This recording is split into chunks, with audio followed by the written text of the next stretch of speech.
They took a vow of poverty and became the richest men in the world. While kings of Europe fought for dirt and blood, a brotherhood of warrior monks was building something far more permanent. Not an empire of land, but an empire of paper, parchment, ledgers, and secrets. There is a question that has haunted historians, treasure hunters, economists, and theologians for 7 centuries. It is not where the treasure went. It is not who stole it or whether it lies buried beneath some wind-swept Scottish hillside. The real question, the one that should concern anyone who understands how wealth moves through civilization, is this: how did a group of monks sworn to poverty and bound by vows of communal deprivation construct the most sophisticated financial system the medieval world had ever seen, and quietly become the dominant economic power of Western Christendom for nearly 2 centuries? Long before the rise of the Medici bankers of Florence, long before the steel towers of Wall Street, there was what many would later call the Iron Bank. Between 1120 and 1307, the Knights Templar built something profoundly modern: deposit banking, letters of credit, cross-border transfers that allowed a merchant in Paris to deposit gold and withdraw funds in Jerusalem without carrying a single coin across 1,000 miles of bandit-ridden roads. They held the crown jewels of monarchs as collateral. They financed crusades. They managed the revenues of the papacy. They funded kings who publicly commanded armies and privately depended on Templar credit. What they built was, in every meaningful sense, the world's first multinational bank. And like many institutions that grow too powerful, too independent, too indispensable, they were destroyed for it. When Pope Clement V and Philip IV of France moved against them, it was not merely a religious purge, it was a financial reckoning. On a cold March evening in 1314, their last Grand Master was burned, but the machinery they built did not vanish so easily. Before we unlock the vault, I must ask you something. If you lived in the age of iron, if your life's savings were bound in coin and risk, would you trust your fortune to a brotherhood of warrior monks, to men who wore white mantles by day and moved the wealth of kingdoms by night? Leave your mark below. Tell me. Tonight, we step into the torchlit corridors of the temple. We will uncover how these so-called gods of finance created an invisible empire of credit, and why, in the medieval world as in our own, the true cost of borrowing was so often paid in blood.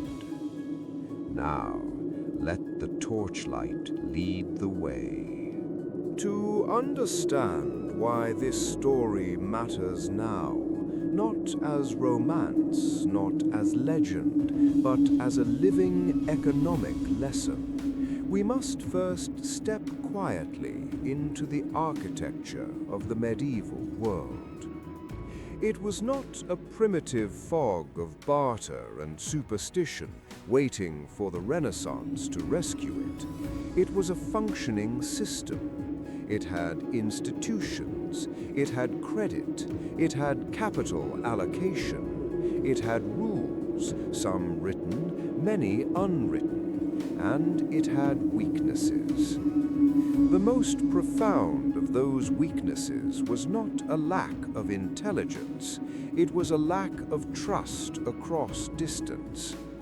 In a world without telecommunications, without central banks, without standardized currencies, without courts capable of enforcing contracts beyond a single ruler's domain, the movement of wealth was not merely inconvenient, it was dangerous.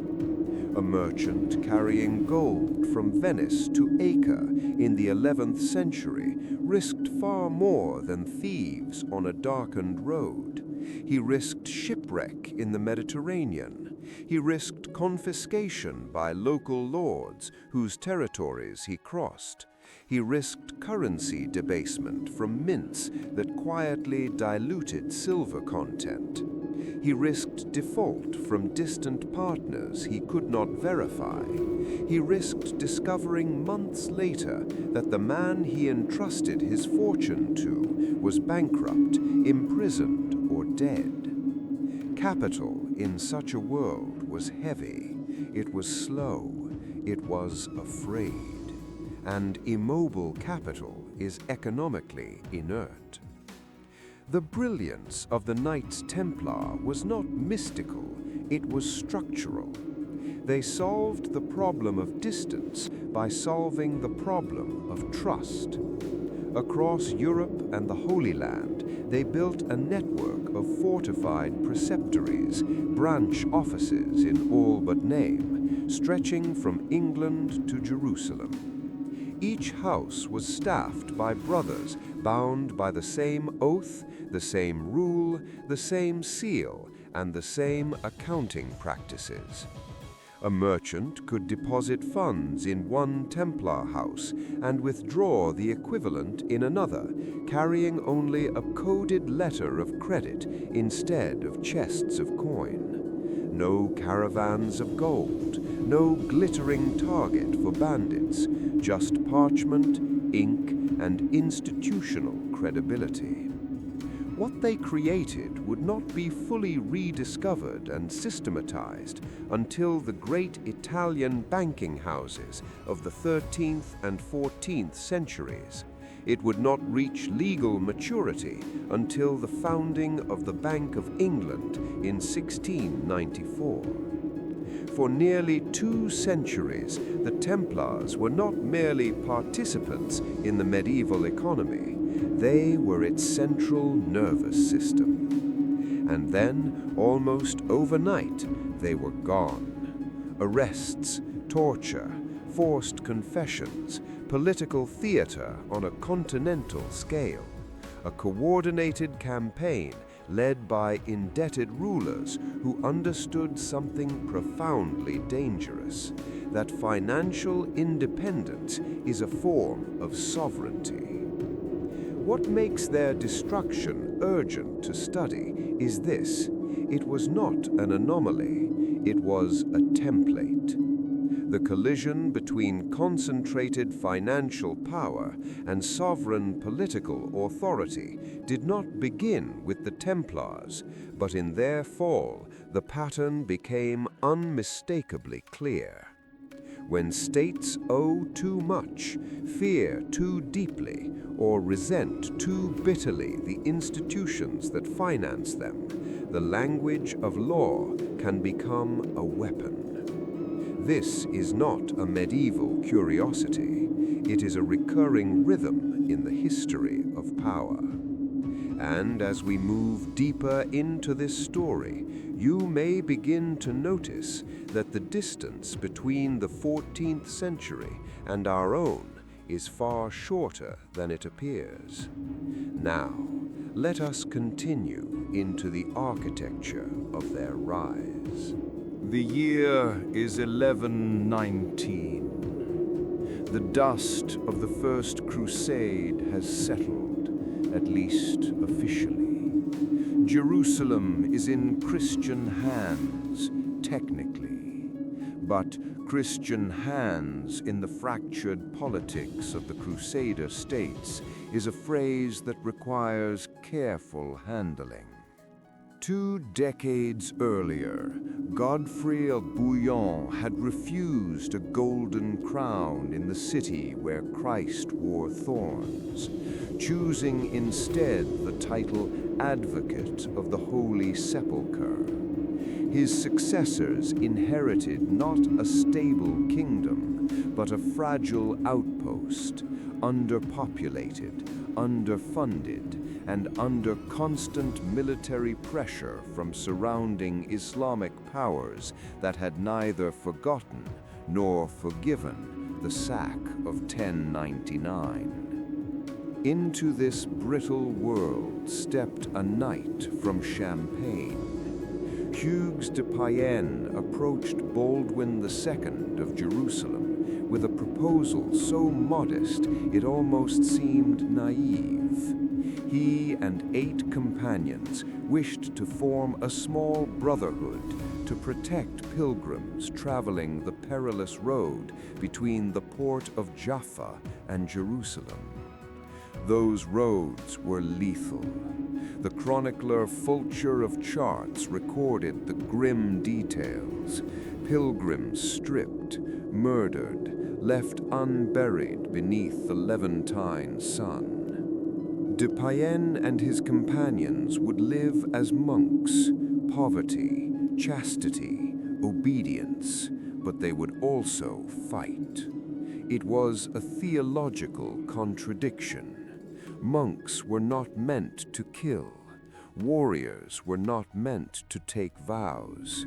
Yet in the political reality of the Crusader states, contradiction became necessity. Baldwin granted them quarters on the Temple Mount, in a structure the Crusaders believed to be the remains of Solomon's temple, in reality the Al-Aqsa Mosque converted into a royal palace. From that site emerged their formal name, the Poor Fellow Soldiers of Christ and of the Temple of Solomon. The world would shorten it, the Knights Templar. For 9 years they were genuinely poor. Their seal depicted 2 knights sharing a single horse, whether a symbol of hardship or of their dual monastic military identity, perhaps both. Then came the turning point. In 1129, the Council of Troy convened under Pope Honorius II. Among those present was the most influential churchman of his generation, Bernard of Clairvaux. Bernard did more than endorse them. He wrote their rule, the constitutional framework governing every aspect of their life, and authored In Praise of the New Knighthood, a theological defense that resolved their greatest vulnerability. Killing, he argued, when done in defense of holy places, was not murder, it was merit. With Bernard's pen, ambiguity became legitimacy. But the true foundation of Templar power did not arrive on a battlefield. It arrived in 1139. In that year, Pope Innocent II issued the papal bull Omne Datum Optimum. The privileges it granted were extraordinary. The Templars would pay no tithes. They would answer to no bishop, no archbishop, no patriarch. No local ecclesiastical authority could command them. They answered only to Rome. They could build their own churches, conduct their own rites, bury their own dead, receive donations without restriction. Economically, this was revolutionary. A torrent of wealth followed.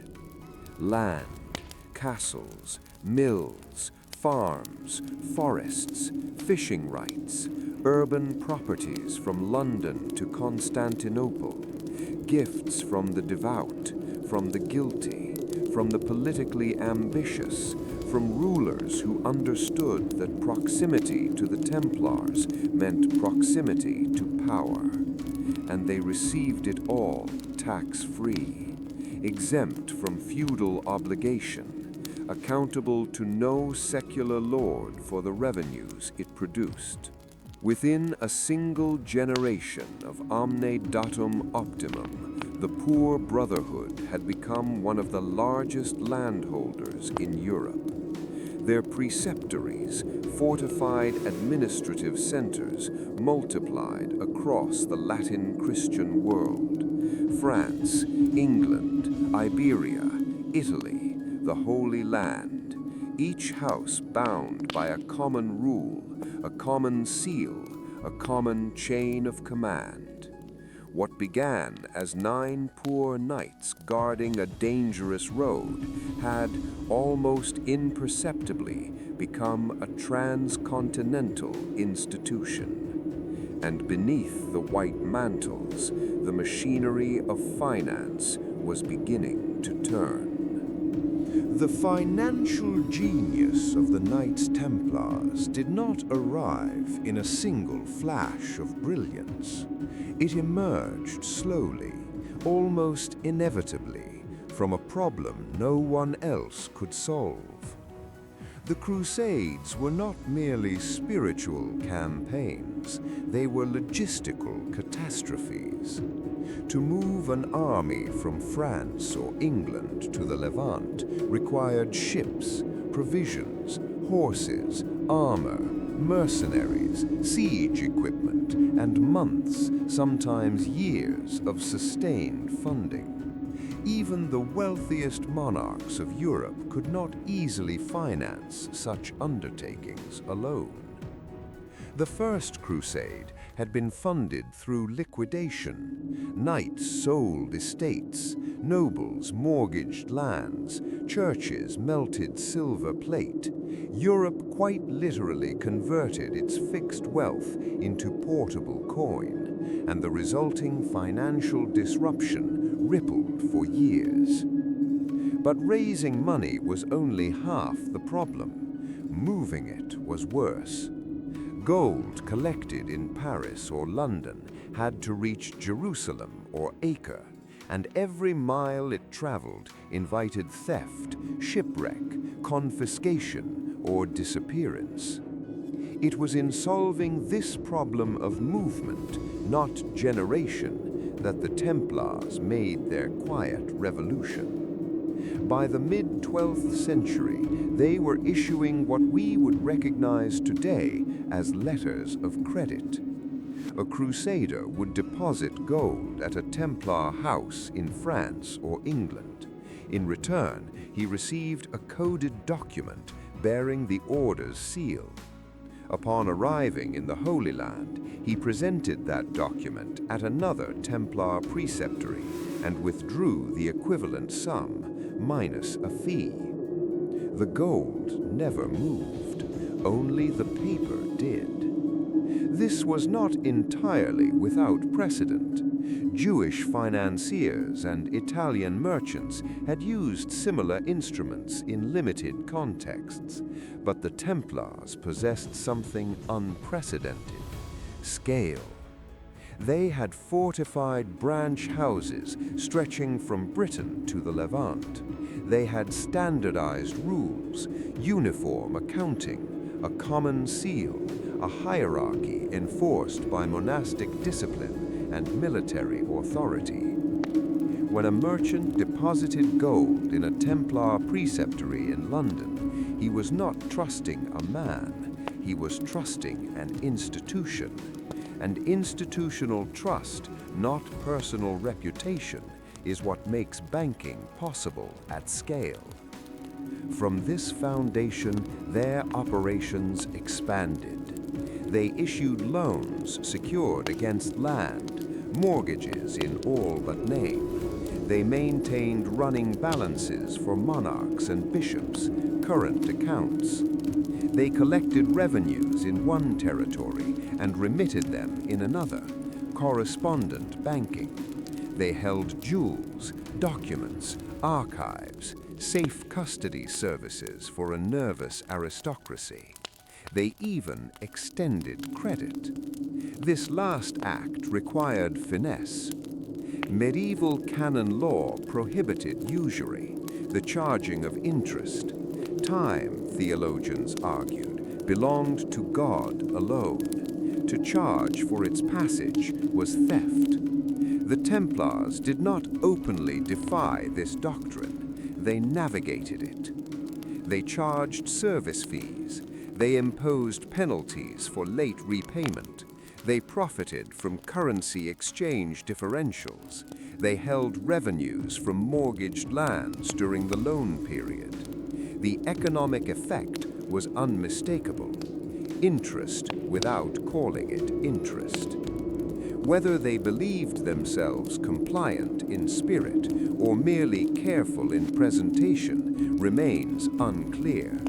What is clear is that the papacy, fully aware of their practices, chose not to press the matter. The reason was simple. They were indispensable. By the mid-12th century, the papacy itself relied on Templar infrastructure to collect and transfer revenues across Christendom, including Peter's pence from England and Crusade tithes levied across Europe. The order acted as transfer agent, debt collector, emergency creditor. They had become woven into the financial bloodstream of the Church itself. And when a financial institution becomes deeply integrated into the operations of sovereign power, scrutiny tends to soften. What developed between the papacy and the Templars was something any modern economist would recognize instantly: institutional codependency.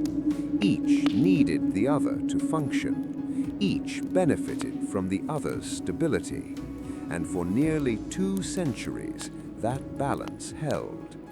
But history suggests that when financial institutions grow powerful enough to become indispensable, they also grow visible enough to become dangerous. And danger in politics is rarely tolerated forever. To understand the true architecture of Templar power, we must slow down. Not to marvel at legend, but to examine mechanism. By the late 13th century, the Templar Knights were operating a financial system of layered sophistication, functioning simultaneously on multiple levels. And each level reveals something timeless about how financial power actually works. At its foundation was asset management. The Templars did not begin as bankers. They became bankers because they were landlords on a continental scale. Across Europe, they controlled farmland, vineyards, mills, fisheries, forests, toll roads, urban properties. These were not symbolic holdings, they were productive assets, generating steady revenue streams. Those revenues formed the capital base from which everything else flowed. Each property was administered through a local preceptory, a fortified administrative house, which reported to regional commanders, who in turn answered to central leadership in the Holy Land, and after the fall of Acre in 1291, in Cyprus. Consider the complexity. Dozens of jurisdictions, dozens of currencies, dozens of legal systems. Yet surviving records suggest a level of accounting discipline that would have impressed early modern financiers. Above this asset foundation sat the deposit and transfer network, the visible face of Templar finance. Every preceptory maintained a treasury vault and account ledgers recording depositors' balances. When a client withdrew funds in Acre against a deposit made in Paris, something remarkable occurred in the background. The Acker House extended credit to the Paris House. Internally, the order functioned like a primitive interbank clearing system. Debits and credits accumulated between preceptories. Only the net balances required settlement through physical transfer of gold or silver. The majority of value moved through paper entries, not metal. This principle, netting bilateral obligations to reduce settlement risk, underlies modern clearinghouses today. Its appearance in a 12th century monastic order was not theoretical brilliance, it was operational necessity. Then came lending. Here the Templars walked carefully. Canon law forbade explicit interest, so their most common instrument was the mortgage, structured as a temporary transfer of property ownership.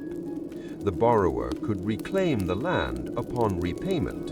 Until then, the Templars collected the property's revenues. No stated interest rate, but a clear return on capital. For sovereign clients, matters grew more intricate. The Paris Temple, the Templar headquarters in the French capital, effectively functioned as the treasury of the French crown. Under rulers like Louis IX of France and later Philip IV of France, royal revenues were deposited at the temple. Payments were dispersed from temple accounts. The machinery of state finance ran through Templar ledgers. The French monarchy was not merely a client, it was operationally dependent. This pattern extended across Europe. Kings of England, Aragon, Castile, Portugal, even the Latin emperors of Constantinople relied on Templar infrastructure.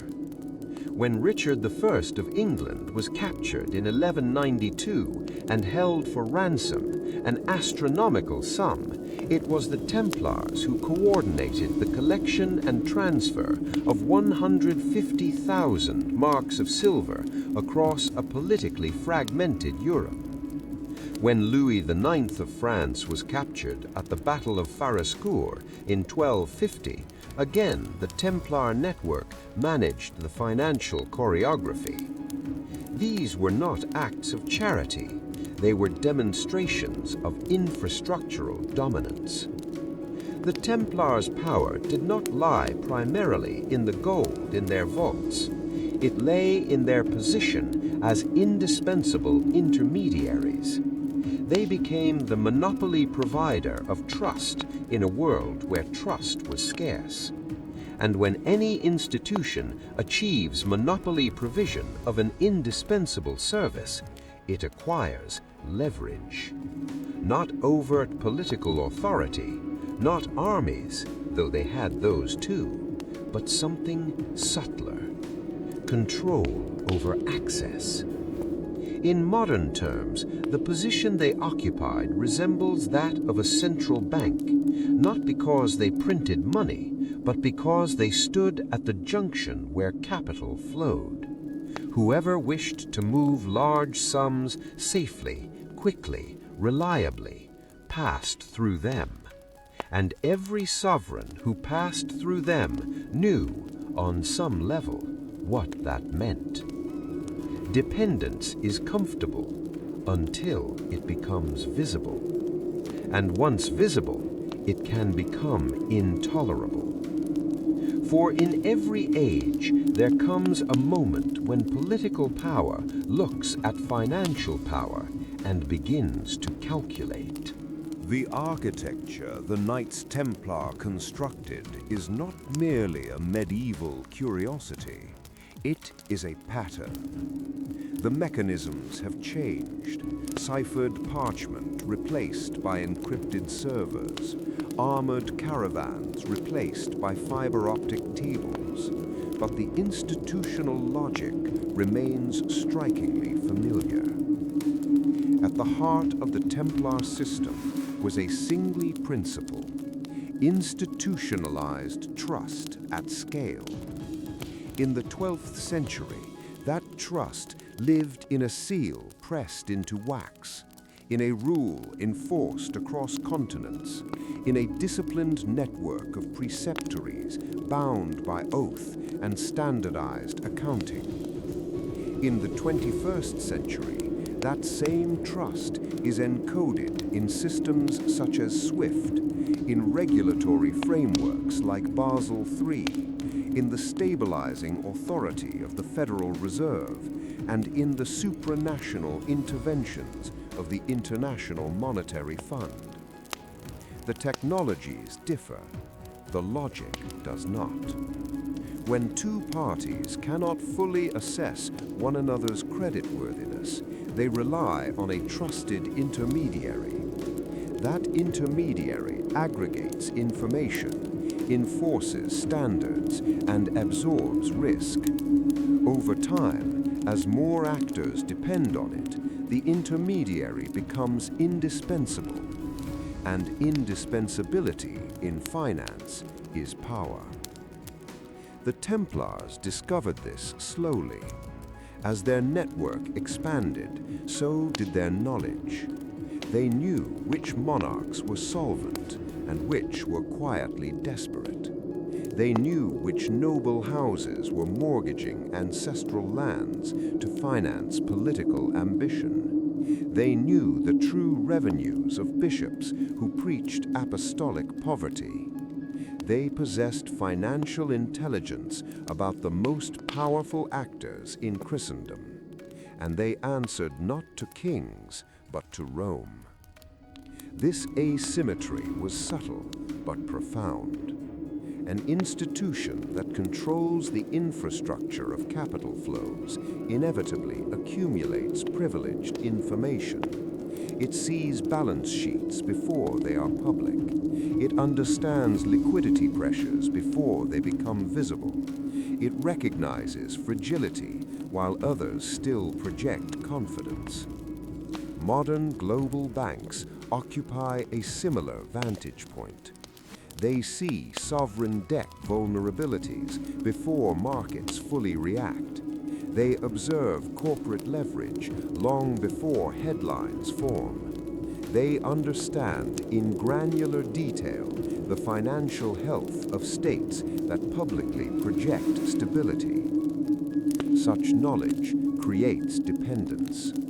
Governments need financial institutions to function. Financial institutions need governments for legal legitimacy and backstops. Between them forms a relationship that is neither purely cooperative nor purely adversarial. It is symbiotic. But symbiosis carries tension. Dependence breeds anxiety. Anxiety breeds suspicion. And suspicion, when combined with political ambition or fiscal distress, can turn swiftly towards confrontation. The Templars' military prowess was visible. Their financial intelligence was invisible.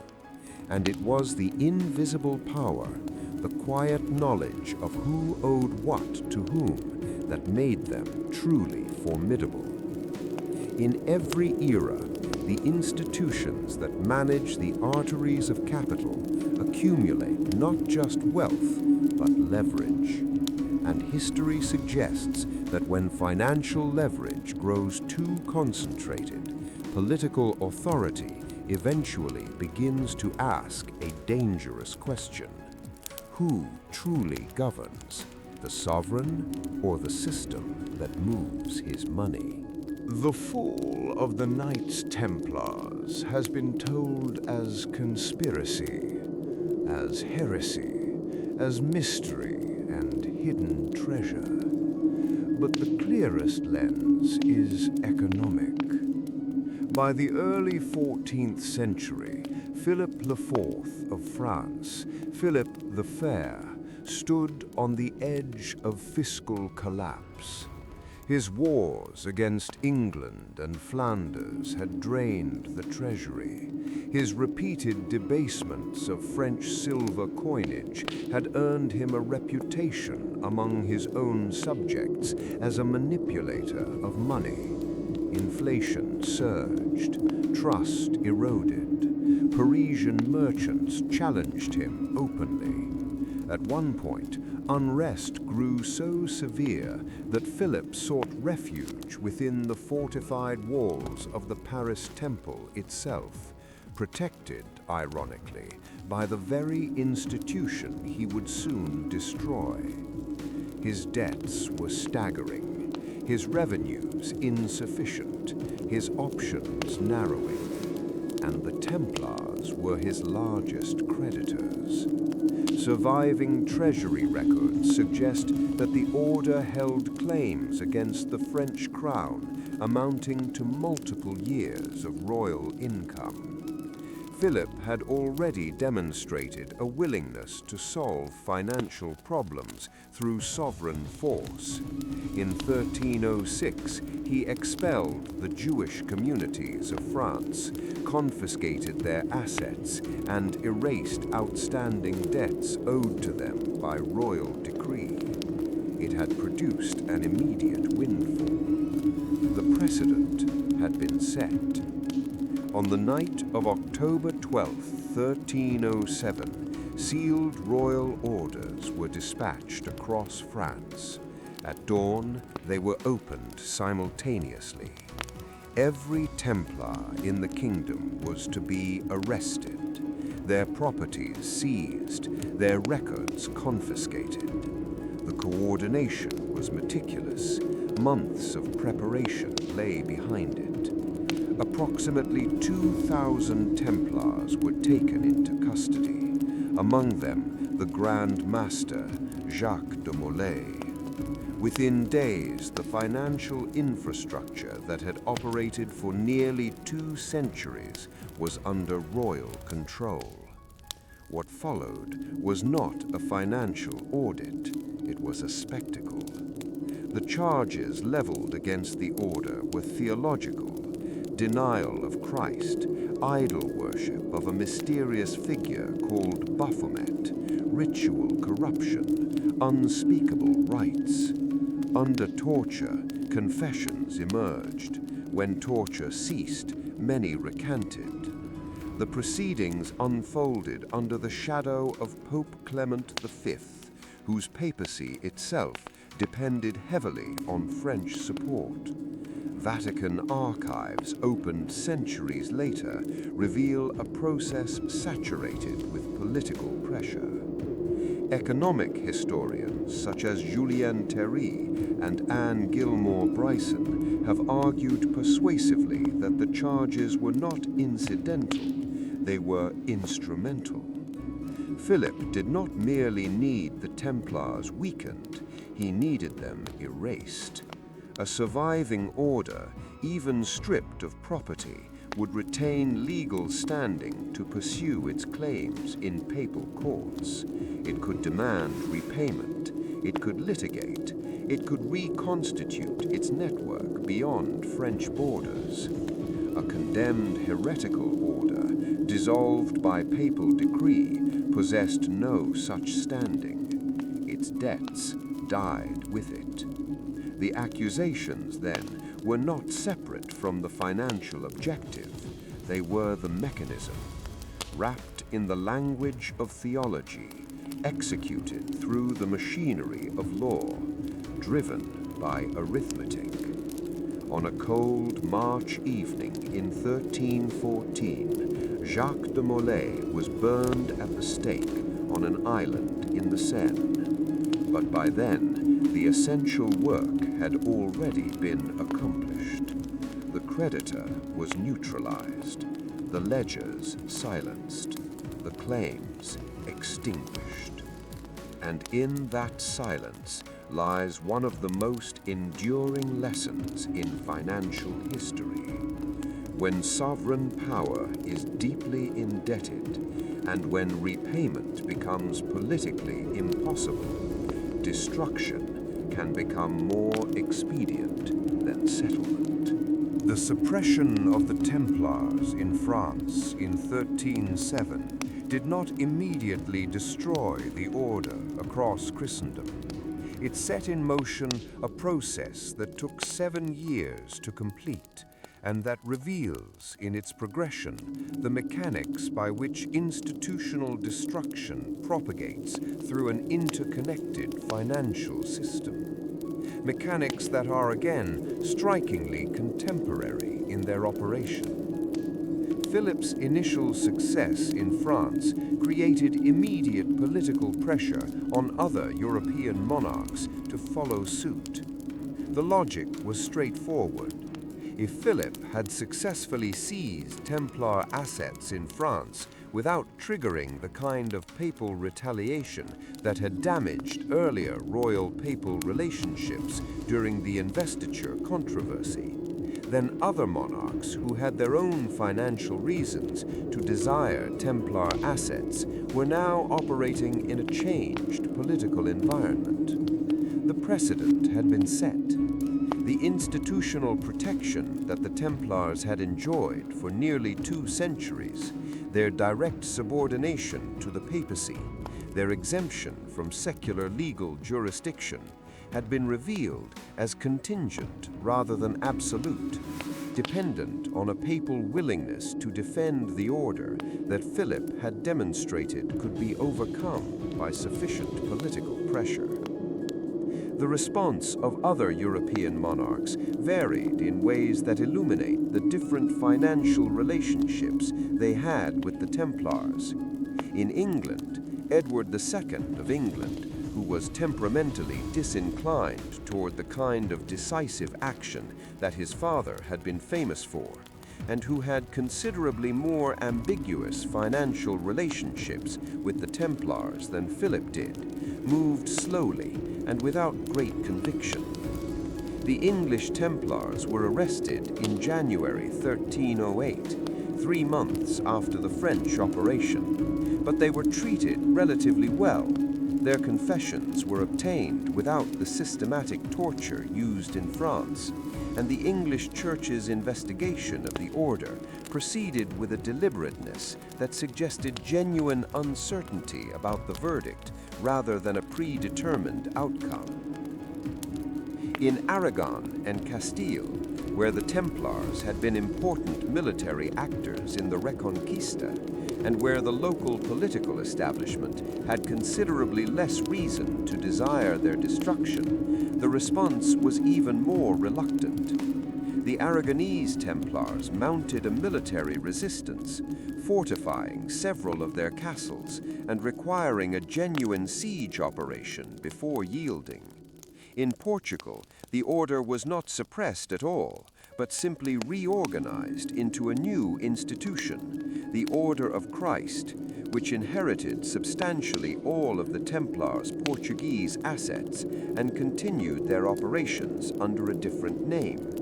A resolution that was, from the perspective of the Portuguese crown, far more economically rational than the destructive French approach. These variations in national response to the Templar suppression are not merely interesting historical details. They reveal something important about the relationship between financial institutions and the political systems within which they operate. The same institution, performing the same functions, can be simultaneously indispensable in one political context and expendable in another, depending entirely on the specific financial interests and political incentives of the sovereign authority in each jurisdiction. The Templars were destroyed in France not because they were uniquely vulnerable there, but because Philip IV of France was uniquely motivated there, motivated by a specific combination of debt burden, revenue shortage, and political ambition that made institutional destruction economically rational from his perspective in a way that it was not rational from the perspective of the Portuguese or Aragonese crowns. The Council of Vienne, convened by Pope Clement V in October 1111 and concluded in May 1312, provided the formal ecclesiastical conclusion to the process Philip had initiated. The Council's treatment of the Templar question was itself a masterpiece of institutional bad faith. The leading canon lawyers of the age, reviewing the trial record, concluded that the evidence was insufficient to convict the order of heresy through judicial process, but the Council nevertheless dissolved the order by administrative fiat, using papal authority to suppress religious orders for reasons of utility, even in the absence of proved wrongdoing. The bull Vox in Excelso, issued on March 22, 1312, formally abolished the Order of the Temple, not on the grounds that its members were guilty of the charges against them, but on the grounds that the order had become so compromised by scandal that Philip had manufactured, that its continued existence was no longer in the interests of the Church. The distinction, from a legal standpoint, was significant. From a financial standpoint, it was irrelevant. The Templars were gone, and their assets were available for redistribution. The theoretical disposition of those assets, as established by Vox in Excelso and the subsequent bull Ad Providam, was that they should pass to the Knights Hospitaliers, the Templars' traditional rivals, and the other great military religious order of the crusading era. The actual disposition was considerably more complicated and considerably more revealing of the true forces at work. In France, where the Templar assets were most extensive and where Philip's financial interest was most acute, the transfer to the Hospitaliers was systematically obstructed. Philip insisted that the French crown be reimbursed for the costs of prosecuting the Templars, the expenses of arrest, imprisonment, investigation, and trial, before any assets were transferred, and he calculated these costs in a manner that conveniently consumed a substantial portion of the available assets. The Hospitaliers eventually received French Templar properties, but they received them encumbered with debts and administrative charges that significantly reduced their value, and the process of transfer was slow enough that the French crown continued to enjoy the revenues of the properties for years after the order's formal dissolution. The question of what happened to the Templars' liquid assets, the gold, silver, and financial instruments held in their treasuries at the time of the arrests, is one of the enduring mysteries of medieval financial history, and it is a mystery that illuminates something important about the nature of institutional wealth and the limits of sovereign seizure as a mechanism for capturing it. The arrest operation of October 13, 1307 was meticulously planned and rapidly executed, but it was, by any assessment of the surviving evidence, only partially successful in capturing the order's financial assets. Philip's agents found far less in the Templar treasuries than the order's known financial operations would have led them to expect. The Paris Temple's treasury, which had functioned as the effective repository of the French royal finances, and which should, by any reasonable estimate, have contained enormous quantities of gold and silver, was found to contain relatively modest holdings when Philip's officials inventoried it. The most likely explanation, and the explanation supported by the most careful recent scholarship, including the work of Malcolm Barber in his definitive 1994 study of the trial, is not that the Templars had hidden a treasure in some secret location, but that they had managed in the days or weeks between the planning of the arrests becoming known to the Order's leadership and the actual execution of the operation to liquidate and disperse a substantial portion of their liquid assets. Jacques de Molay was not a man of exceptional intelligence or strategic vision. The historiographical consensus is that he was a capable military administrator, but a poor political strategist who badly misjudged Philip's intentions right up to the arrests. But somewhere in the Templar network, someone understood what was coming and took steps to ensure that the Order's liquid wealth would not fall entirely into royal hands. Where those assets went, whether to the Hospitallers, to individual Templar preceptories outside France that were not yet under seizure, to trusted lay associates of the Order, or into the institutional networks of other religious orders with whom the Templars had financial relationships, is not established with certainty by surviving documents. What is established is that the Templar financial network did not simply cease to exist on the morning of October 13th, 1307. Financial networks are not physical objects that can be seized and locked in a vault. They are relationships, systems of trust, institutional knowledge, and operational procedures encoded in the practices of hundreds of individuals who continue to exist even after the formal institution that employed them has been destroyed. The Templar preceptors and treasurers who managed the Order's financial operations across Europe were in many cases highly trained financial professionals whose skills were not organization-specific. The techniques of deposit banking, letters of credit, currency exchange, and account management that the Templars had developed and refined over 2 centuries did not vanish with the Order. They migrated into the Italian banking houses that expanded rapidly into the markets the Templars vacated, into the practices of the Hospitallers who absorbed many of the Templars' institutional functions, and into the emerging financial infrastructure of the European nation-states whose financial sophistication grew rapidly in the 14th and 15th centuries, building on foundations that the Templars had laid.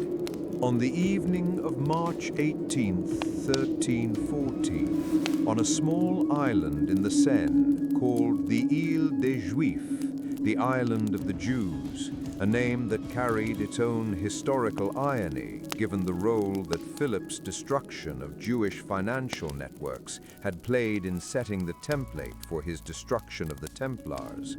Jacques de Molay, the last Grand Master of the Knights Templar, was burned at the stake. He was approximately 70 years old, and he had been imprisoned for more than 6 years, most of that time in conditions of considerable hardship.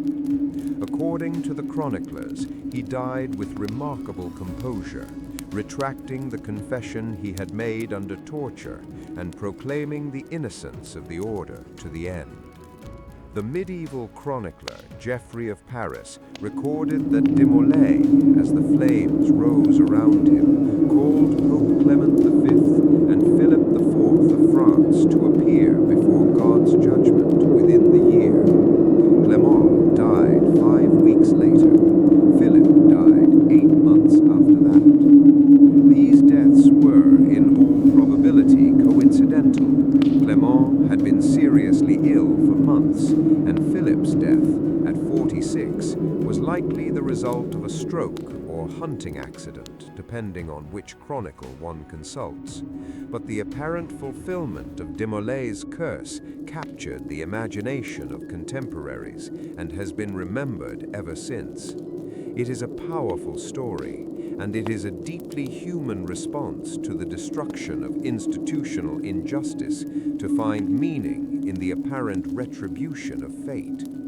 But the more sober and ultimately more instructive reflection on de Molay's death is not the curse. It is the institution he represented and what its destruction actually accomplished and failed to accomplish.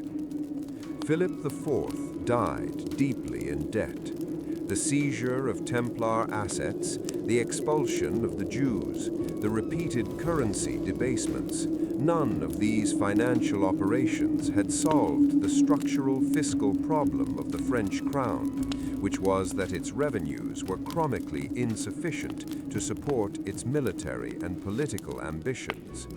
Philip's successors would continue to struggle with these same fiscal constraints, and the French monarchy's long-term financial difficulties, which would eventually contribute through a chain of causation stretching across 4 centuries to the fiscal crisis that precipitated the French Revolution, were not resolved by the destruction of the institution that had most clearly understood and most directly financed them. The creditor was gone. The debt remained. The crown had gained a temporary windfall of seized assets and a permanent reduction in its access to sophisticated financial services, a trade that looks, in retrospect, deeply unfavorable. The Knights Hospitallers, who inherited most of the Templars' physical assets in theory, if not always in practice, never succeeded in replicating the Templars' financial functions. The hospital had always been primarily a charitable and military institution, and while it administered considerable wealth, it lacked the organizational culture, the trained personnel, and the institutional disposition for the kind of sophisticated financial operations the Templars had conducted. The financial space the Templars had occupied was filled instead by the Italian banking houses, the Bardi, the Peruzzi, the Acciaiuli, and ultimately the Medici, institutions that were secular rather than religious, that operated within rather than outside the normal framework of commercial law, and that were therefore both more flexible and more vulnerable than the Templars had been. The Bardi and Peruzzi would be destroyed by Edward III of England's default in the 1340s, the same sovereign debt dynamic that had destroyed the Templars, executing itself again within a generation, and the financial crisis their collapse produced would be one of the contributing factors to the economic catastrophe of the Black Death years. The great truth that the Templar story encodes, the revelation that the narrative has been building toward, is not about treasure. It is not about secret knowledge or hidden chambers or the bloodline of Christ or any of the apparatus of popular mythology that has accreted around the order over 7 centuries. The great truth is this: the Templars discovered 200 years before anyone else formalized the insight that the most durable and most powerful form of wealth in any complex economy is not gold or land or military force, but the institutional infrastructure of trust that allows economic activity to occur at scale across distance and time. They discovered this not through theoretical reflection, but through the operational demands of maintaining a global institution in a world without the technologies that we now take for granted as the foundation of economic life. And having discovered it, they built a system around it that was, by the standards of its time, genuinely extraordinary. That system was destroyed not because it failed, but precisely because it succeeded, because it became so effective at accumulating and managing institutional trust that the political authorities, whose power was nominally superior to it, found themselves dependent on it in ways they experienced as threatening to their sovereignty. The destruction of the Templars was, in the most fundamental sense, a sovereign power's attempt to reassert control over a financial infrastructure that had grown sufficiently autonomous and sufficiently powerful to constitute an alternative center of authority within the political system. Philippe IV did not destroy the Templars because they were heretics. He destroyed them because they were bankers to whom they owed money he could not repay, and because they were bankers whose independence from his authority made that debt obligation enforceable in ways that his sovereignty could not simply override through political will alone. The charges of heresy and idol worship were the instrument of destruction. The motive was the oldest motive in the history of sovereign debt, the desire to escape an obligation to a creditor who has become too powerful to ignore and too independent to control. This is not a medieval story. It is a timeless story. It is the story of the relationship between political authority and financial power, a relationship that has never been fully resolved and that continues to generate the same tensions, the same dynamics, and ultimately the same crises in the 21st century that it generated in the 14th.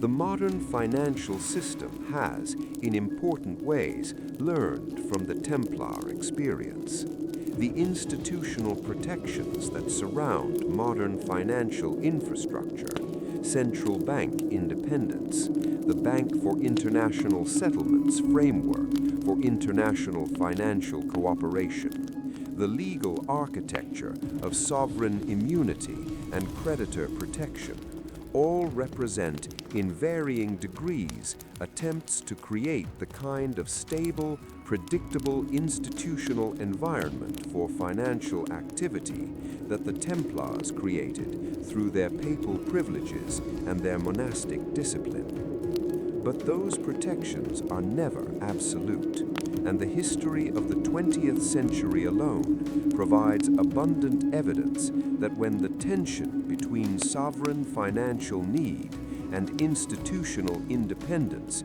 reaches a sufficient pitch, the sovereign will find a way to act, whether through nationalization, through regulatory coercion, through inflation that erodes the real value of debt obligations, or through the kinds of explicit default and restructuring that the International Monetary Fund has documented in sovereign debt crises from Latin America to Eastern Europe to Sub-Saharan Africa. The Templars were not innocent victims of irrational religious persecution. They were a sophisticated financial institution that had accumulated a degree of power and independence that the political system within which they operated ultimately found intolerable, and they were destroyed by that political system through mechanisms that were entirely rational from the perspective of the parties that deployed them. Understanding that reality, understanding the Templars not as martyrs or as keepers of mystical secrets, but as the first fully realized example of a pattern that has repeated itself throughout financial history, is the understanding that makes their story genuinely important, genuinely instructive, and genuinely urgent for anyone trying to make sense of the financial world in which we currently live. There is a final irony in the Templar story that is worth sitting with before the light fully fades. Jacques de Molay, burning on his island in the Seine, called down judgment on the men who had destroyed him. But the institution he led had, in a more important sense, already outlived them. Not in the form of hidden treasure or or secret societies, or the elaborate mythologies that popular imagination has constructed around the Order's memory. It outlived them in something far more substantial and far more consequential, in the financial techniques they had pioneered, the institutional innovations they had introduced, and the understanding of money and trust and the movement of wealth across distance and time that they had demonstrated was possible in a world that had not previously understood it. The letters of credit that a Templar preceptor issued in 12th century Paris are the conceptual ancestors of the electronic funds transfers that move trillions of dollars across the global financial system every day. The Templar network of preceptories, with their shared accounting standards and their internal clearing mechanisms, is the institutional ancestor of the correspondent banking networks and interbank settlement systems that form the plumbing of modern finance. The papal privileges that gave the Templars their institutional independence from secular authority are the conceptual ancestors of the legal and regulatory frameworks that protect central bank independence in modern democracies. The tension between the Templars' financial power and Philip IV of France's sovereign authority is the conceptual ancestor of every argument about bank regulation, too big to fail institutions, sovereign debt restructuring, and the proper relationship between state power and financial markets that continues to animate economic and political debate today. The Knights Templar are gone. Their order was dissolved in 1312, their last Grand Master burned in 1314, their properties distributed, their archives scattered, their memory appropriated by 1,000 subsequent institutions and movements seeking to borrow the authority of their legend. But the problems they grappled with, how to create institutional trust at scale, how to move wealth safely across distance and time, how to maintain financial independence against sovereign coercion, how to build systems that outlast the individuals and institutions that created them. Those problems are not gone. They are the permanent problems of financial civilization, and they will be with us as long as human beings attempt to organize economic activity beyond the scale of a single village and a single harvest.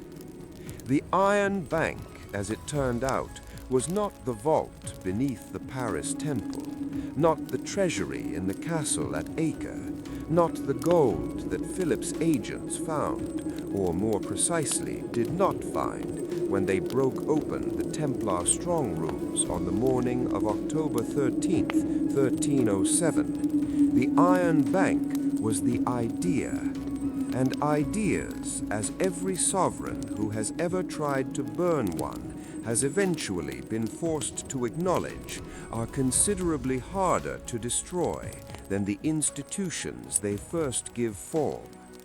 The flames rose on the Île des Juifs. The idea survived. It always does.